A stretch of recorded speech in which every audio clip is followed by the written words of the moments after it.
Meus irmãos, saúdo a todos na paz do Senhor. Graças a Deus, estamos felizes por mais uma vez Deus nos dar a oportunidade de retornarmos neste lugar para apresentarmos a Deus o nosso sacrifício vivo, santo, que agrada a Deus. Com certeza, Deus tem recebido nos céus o nosso culto esta noite. Prova disto é que já sentimos a presença de Deus neste lugar. O clima está bem gostoso esta noite para adorarmos a Deus. Portanto, eu quero chamar a sua atenção para a leitura da palavra de Deus, o texto básico onde nós iremos meditar esta noite, está registrado no Evangelho de Jesus, segundo escreveu Lucas. Lucas, o médico amado, capítulo de número 22, seguindo do versículo 7 adiante. Deus tem uma palavra para os nossos corações esta noite. Evangelho de Jesus, segundo escreveu Lucas, capítulo de número 22. Os irmãos acharam? Chegou, porém, o dia da festa dos pães asmos, em que importava sacrificar a Páscoa. E mandou a Pedro e a João, dizendo: Ide, preparai-nos a Páscoa, para que a comamos. E eles lhe perguntaram: Onde queres que a preparemos? E ele lhe disse: Eis que, quando entrardes na cidade, encontrareis um homem levando um cântaro de água. Segui-o até a casa em que ele entrar. E direis ao pai de família da casa: o mestre te diz: onde está o aposento em que hei de comer a Páscoa com os meus discípulos? Então ele vos mostrará um grande cenáculo mobilado. Aí fazei os preparativos. E indo eles, acharam como lhes havia sido dito e prepararam a Páscoa. Amém. Meus irmãos, esse texto trata-se da última Páscoa e a primeira Santa Ceia de Jesus com os seus discípulos. Era a última semana da vida de Jesus na terra. Jesus então chega os seus dias finais, os últimos dias do seu ministério terreno. No entanto, ele precisava concluir algo que ainda lhe faltava. Jesus sempre teve uma preocupação com os seus sucessores. Jesus foi o líder por excelência. E todo bom líder, ele tem que preparar alguém para que possa lhe suceder. O líder que não deixa sucessor, por mais um bom trabalho que ele tenha feito,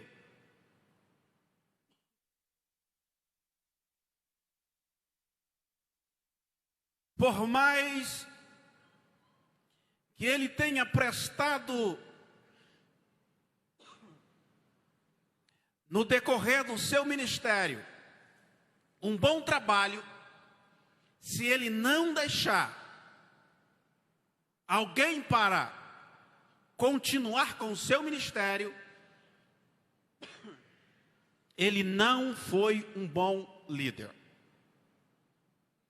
E esta era a última oportunidade de Jesus para ensinar aos seus discípulos, porque o tempo havia se esgotado. Mateus, escrevendo esse mesmo texto,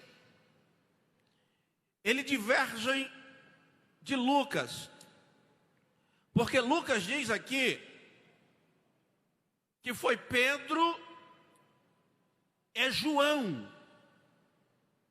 que procura Jesus para perguntar onde seria preparado a Páscoa.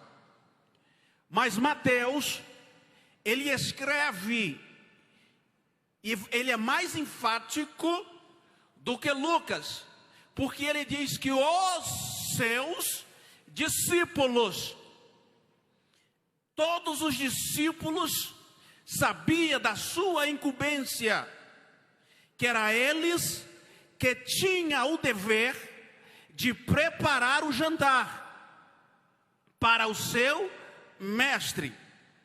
Então eu fico com Mateus. Todos os 12 apóstolos chegam até Jesus e perguntam, porque eles precisavam trabalhar em conjunto, onde o Senhor quer que nós preparemos a Páscoa. Jesus então olha para os 12 apóstolos, mas ele vai escolher um dos mais velhos, que era Pedro, e escolhe o mais novo, que era João. E aí você vai perguntar para mim, irmão Joilson, por que é que Jesus escolhe Pedro e escolhe João? Por que ele não escolheu Tiago e João? Por que ele não escolheu Pedro e André? Por que ele não escolheu Filipe e Bartolomeu? Por que ele não escolheu outro, o Tiago menor e etc? Eu vou te dizer. Porque Jesus sabia do potencial de Pedro. E Jesus também sabia do potencial de João. Porém, João e Pedro eram os 2 apóstolos mais problemáticos que Jesus tinha. Como isto, Joilson? João era o apóstolo love, era o apóstolo do amor. Sim, ele vai tornar o apóstolo do amor depois destas passagens. João, ele era um moço egoísta, um moço que só pensava nele. Está na Bíblia isso? Está. A Bíblia diz que Jesus entra para pregar para os samaritanos com os seus discípulos. Os samaritanos não quiseram receber a mensagem de Jesus. Jesus então sai de Samaria e bate os seus pés da poeira para deixar ali. João enfurece, chama seu irmão Tiago e diz: Senhor, se o Senhor quiser, nós vamos orar a Deus pedindo que caia fogo do céu e consuma todos os samaritanos. Jesus repreende João e fica esperando. Mais na frente, João chama a sua mãe e diz: mamãe, vai lá e fala com Jesus, porque ele é teu sobrinho, e vai e diz para ele que quando ele estiver na sua glória, que ele faça esta promessa para mim e para o meu irmão Tiago. O que é que você quer, filho? Eu quero que quando ele estiver na sua glória, eu assente à direita dele e Tiago à esquerda, e os outros 10.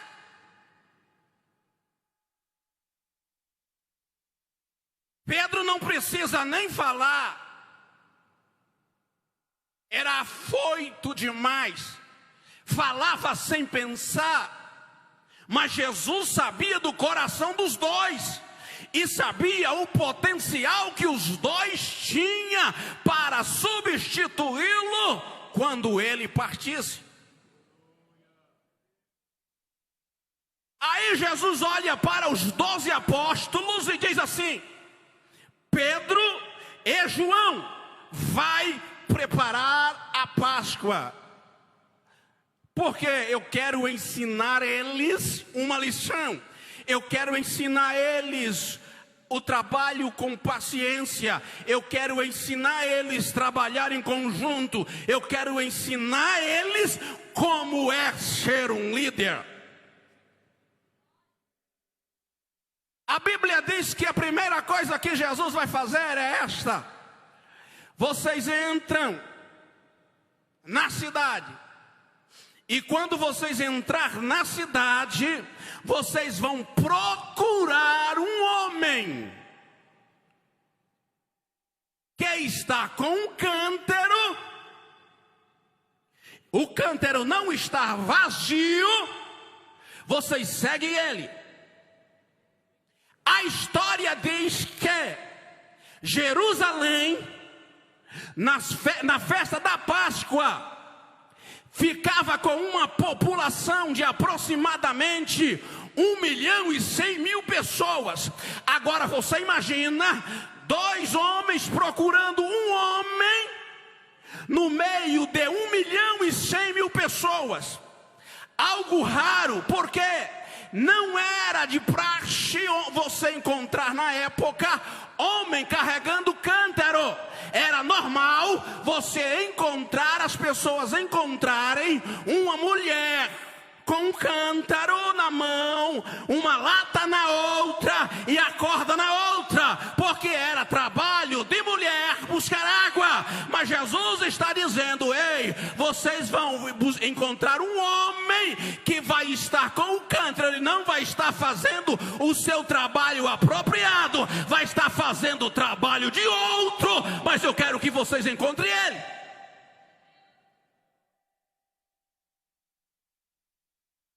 Os 2 discípulos vão. Era como encontrar uma agulha no palheiro. Mas eles encontraram o homem com o cântaro. Detalhe: o cântaro não estava vazio. Quantos aqui esta noite tem cântaro? O seu cântaro como está? Tem azeite, tem água, está cheio, ou o seu cântaro está vazio? Jesus está dizendo: ei, quando vocês encontrarem este homem, não pergunte ele nada. Segue o homem, ele vai levar vocês na casa do pai de família. O que nós aprendemos com isto? Todo aquele que segue o homem do cântaro vai entrar na casa do pai de família. Todo aquele que segue o homem do cântaro vai entrar, aleluia, no cenáculo mobiliado. Todo aquele que segue o homem do cântaro não para no caminho. Todo aquele que segue o homem do cântaro tem um destino certo.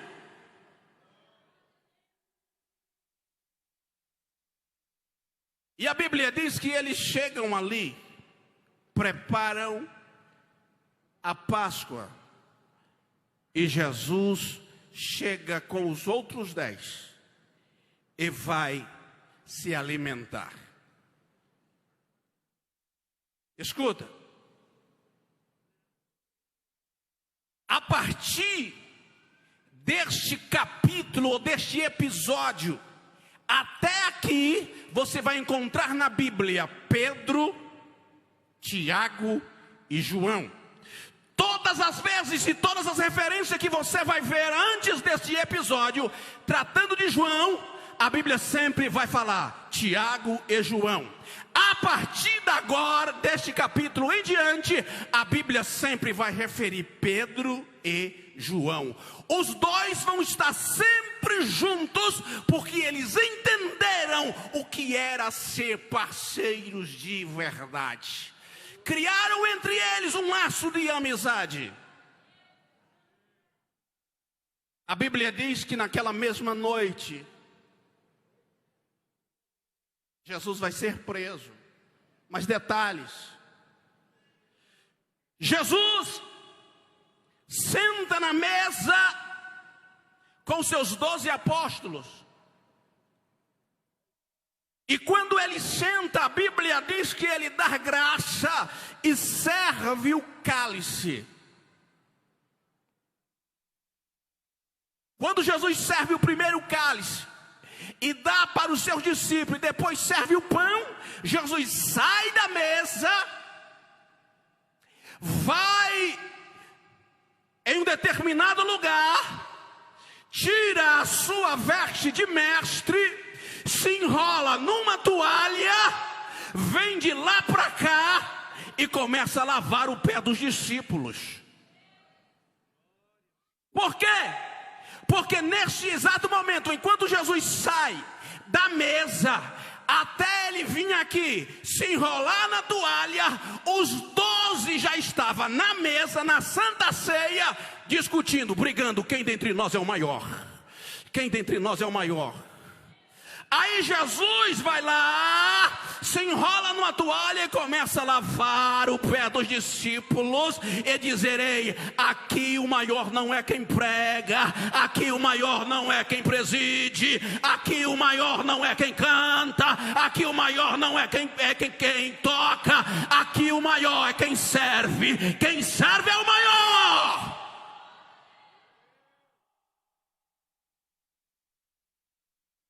Aí os discípulos estão ali, de repente, sai para o Getsemane, e quando eles vão para o Getsemane, Jesus é preso no Getsemane.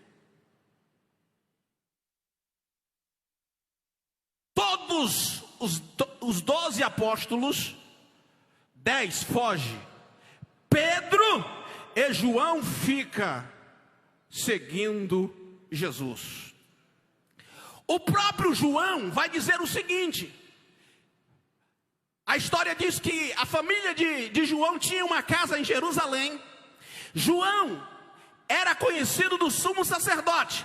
E aí, quando João está escrevendo o seu evangelho, João diz: aquele discípulo que era conhecido do sacerdote ele entrou na sala da interrogação de Jesus com Jesus e o sumo sacerdote. Só que Pedro ficou do lado de fora. Mas Jesus havia ensinado Pedro e João a questão da parceria. E parceiro, o amigo não deixa o outro para trás, o amigo leva o outro junto. Olha o que João vai dizer. João então está lá na sala, viu que Pedro ficou. A Bíblia diz que João sai lá fora, pega Pedro e coloca Pedro dentro da sala. Aleluia! Ei, amigo que é amigo não deixa o outro para trás. Companheiro que é companheiro, acontece o que acontecer, ele leva o companheiro até a frente.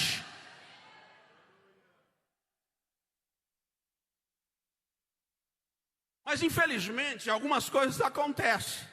João não foi culpado por Pedro trair ou negar Jesus, não.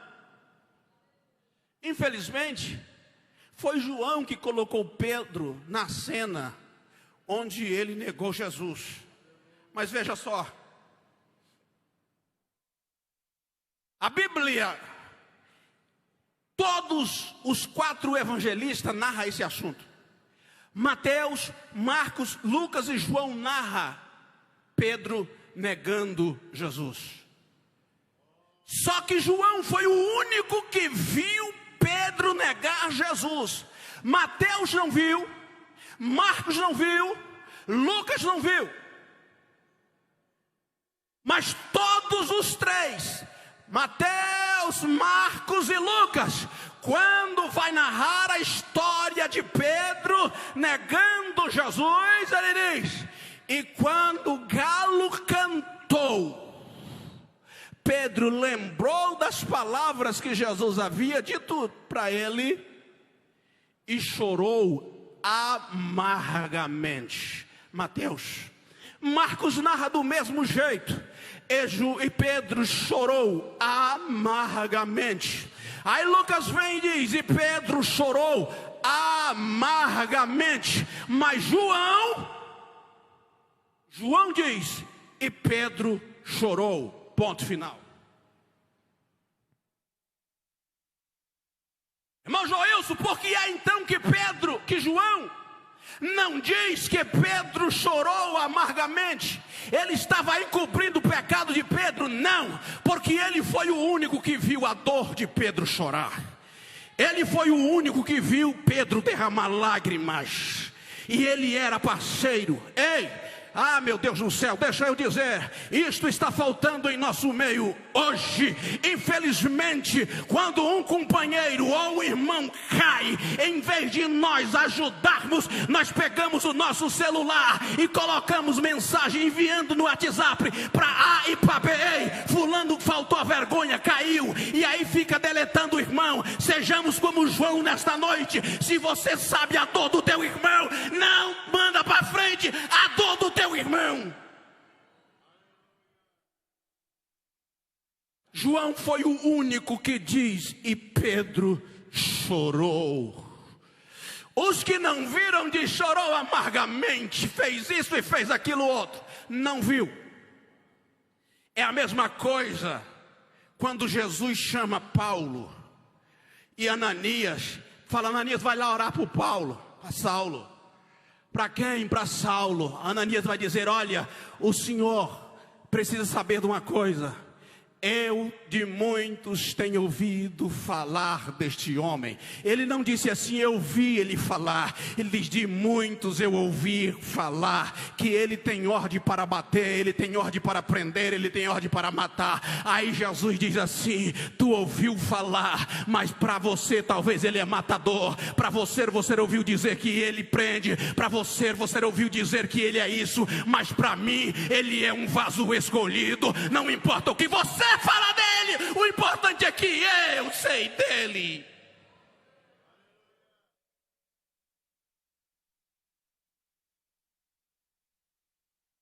Eles saem dali, Jesus morre,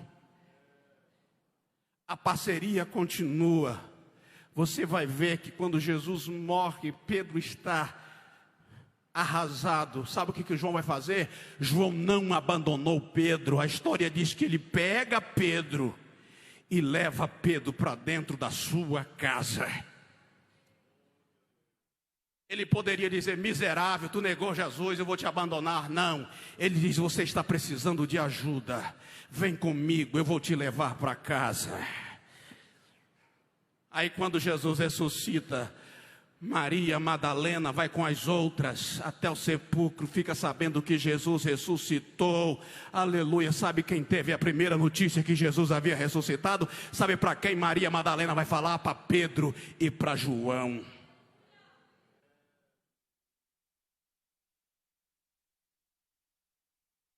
Os dois correm até o sepulcro. João correu mais. Chega no sepulcro e todos dizem assim: João correu mais porque ele era mais novo. Não, a consciência é a nossa pior acusadora. Pedro sai correndo junto, mas no meio do caminho a consciência começa a dizer: ei Pedro, e agora? Você vai ter que encarar ele, você negou ele. Mas aí o que João vai fazer? João chega na boca do sepulcro e diz: eu não vou entrar enquanto o Pedro não chegar. Nós saímos juntos, nós vamos chegar juntos. E a Bíblia diz que quando ele chega, ele permite Pedro entrar primeiro. E a Bíblia diz, eu já falei isso aqui em algumas mensagens, deixa eu falar de novo, que o lençol estava jogado do lado, mas o lenço que Jesus tinha colocado na cabeça, que eles tinham colocado na cabeça de Jesus, estava dobrado. E aquilo que estava dizendo: ei, a minha obra ainda não terminou, eu ainda vou voltar, eu ainda vou voltar, eu ainda vou voltar. Ei, João foi o único que viu Pedro negar Jesus 3 vezes. Mas dali ele sai e vai para a Galileia pescar. De repente Jesus chega e diz: tem alguma coisa de comer? Ele disse: não. Quando eles percebem que é Cristo, a Bíblia diz que Pedro pula na água. Depois ele chega. Aí Jesus faz 3 promessas para Pedro. 3 perguntas e 3 promessas. Pedro, tu me ama, eu te amo, Senhor. Aí Deus dá a primeira ordenância: apacenta as minhas ovelhas.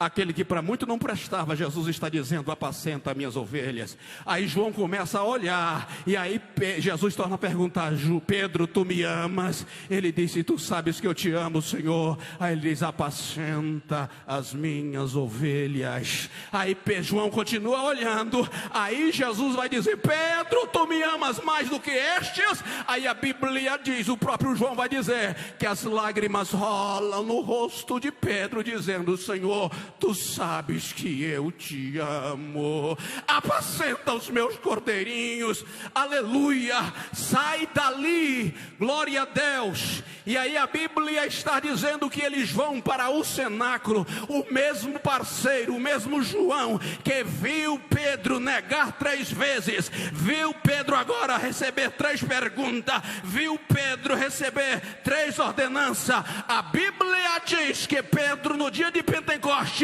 prega o sermão e quase 3.000 almas rende aos pés de Jesus. O mesmo que negou 3 vezes, o mesmo que recebeu 3 ordenanças, é o mesmo que ganha quase 3.000 almas para Jesus. Glória a Deus. Para terminar, eu quero lhe dizer: a parceria acabou não, a parceria continuou. A Bíblia vai dizer que em Atos dos Apóstolos, no capítulo de número 3, 3 horas da tarde, a Bíblia diz que Pedro e João vai para o templo orar. Glória a Deus. E na porta do templo, a porta chamada Formosa, tem um paralítico que a história diz que era contemporâneo de Jesus, tinha a mesma idade que Jesus, aproximadamente 33 anos, que era miserável paralítico. Mas o mesmo amigo que viu o outro negar, o mesmo amigo que viu o outro chorar, é o mesmo que vai dizer: não temos prata, não temos ouro, mas o que eu tenho eu te dou, em nome de Jesus. Levanta e anda.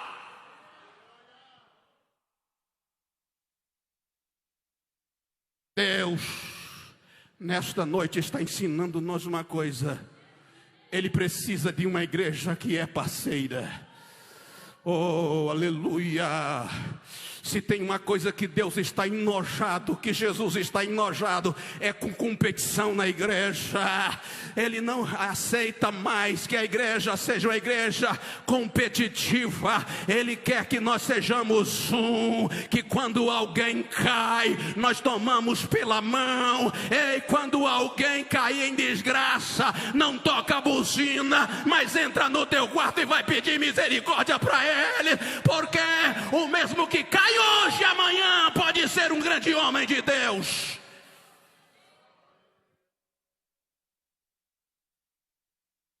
Ei, e a Bíblia vai dizer que Pedro e João tiveram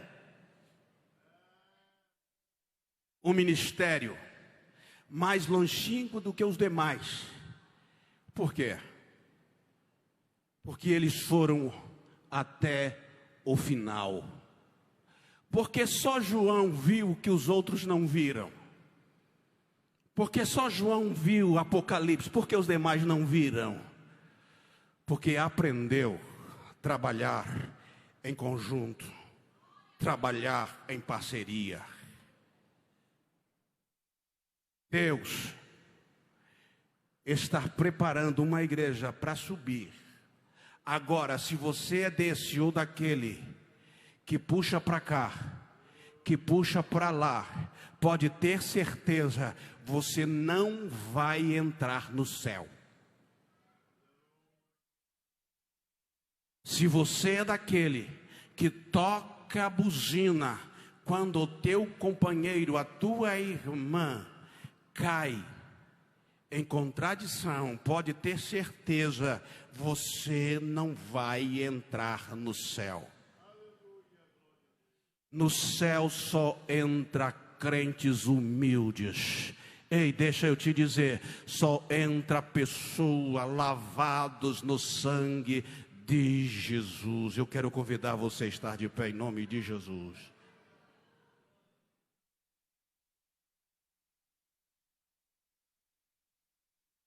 Eu não tenho dúvida.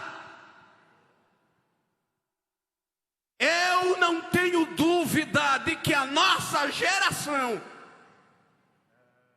é a última geração da terra.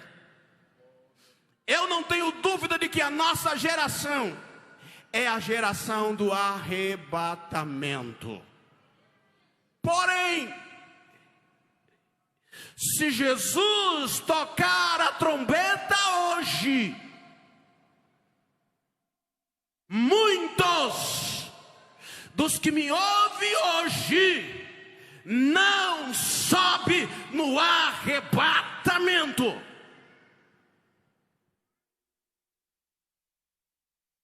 Porque este espírito de competição ainda permeia no seio da nossa igreja. Mas em nome de Jesus, a noiva do Cordeiro está se preparando, e esse espírito de competição tem que sair do seio da igreja. Mas tem que começar por mim e começar por você. Aprendemos com Jesus, aquele que não tornar como uma criança, não pode ver o reino de Deus. Ei, desça do pedestal. Desça desse teu orgulho, desça dessa tua competição. Aleluia, deixa o Espírito de Deus te moldar. Deixa o Espírito de Deus trabalhar no teu ser. Eu não vou com a cara dele, eu não vou com a cara dela. Ou você aceita ele, ou você aceita ela, ou você não pode entrar no céu, porque lá você vai viver com ele e com ela para sempre.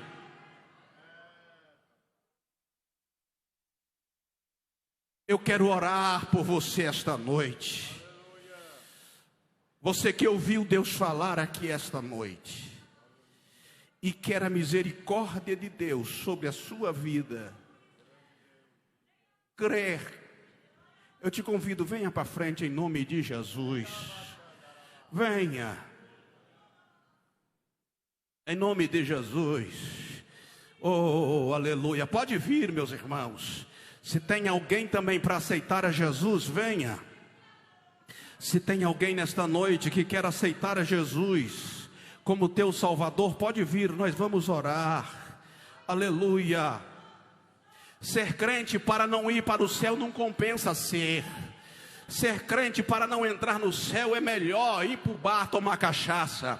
Ser crente para não entrar no céu é melhor se prostituir. Ei, é melhor ir para o mundo. Ou nós somos crente, parceiros, amigos para entrar no céu, ou então podemos abandonar esse negócio, porque não adianta se enganar. Amém. Glória a Deus. Levante a sua mão comigo para os céus. Se tiver mais alguém, eu ainda espero. Oh, Deus está falando conosco esta noite aqui. Eu estou sentindo Deus falar conosco aqui esta noite. Eu estou sentindo Deus falar conosco esta noite. Deus está trabalhando em vidas aqui. A sua vida vai mudar. Oh, aleluia, aleluia, aleluia. Ei, esta coisa que te acusa, deixa isto para lá. A partir de hoje você não vai sentir mais acusado, porque o Espírito de Deus está te abraçando agora. Sinta abraçado pelo Espírito Santo. Sinta, receba o abraço de Deus. Oh, aleluia.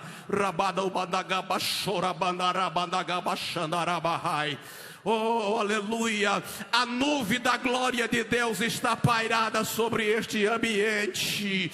A nuvem da glória de Deus está aqui. Você pode sentir a presença de Deus. Oh, querido Espírito Santo, aleluia. Baixa mais um pouco a tua nuvem de glória. Baixa mais um pouco, Espírito Santo. Faz este crente sentir a sua presença. Faça ele se sentir amado. Faça ele se sentir perdoado, Espírito Santo. Senhor nosso Deus e Pai que estás nos céus,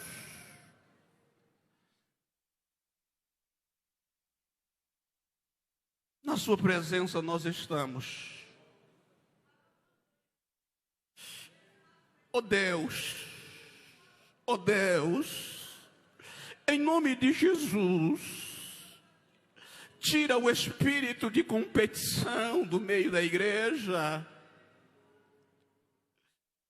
Dai-nos o espírito de humildade. Dai-nos o espírito de harmonia, Senhor. Dai-nos o espírito de coinonia, ó Deus. Ó Deus. Nós queremos ouvir o toque da sua trombeta. Queremos subir no arrebatamento. Deus, os teus filhos estão diante do altar. Abençoe eles, meu Deus. Recompensa os teus filhos. Ó Deus, dê a eles o que eles estão precisando, o que eles estão necessitando. A tua igreja está clamando, Senhor. Tem pessoas de mãos erguidas, tem outros que estão falando em línguas estranhas. Espírito Santo, nós somos seu dependente. Você pode dar glória a Deus. Vamos orar. Senhor nosso Deus.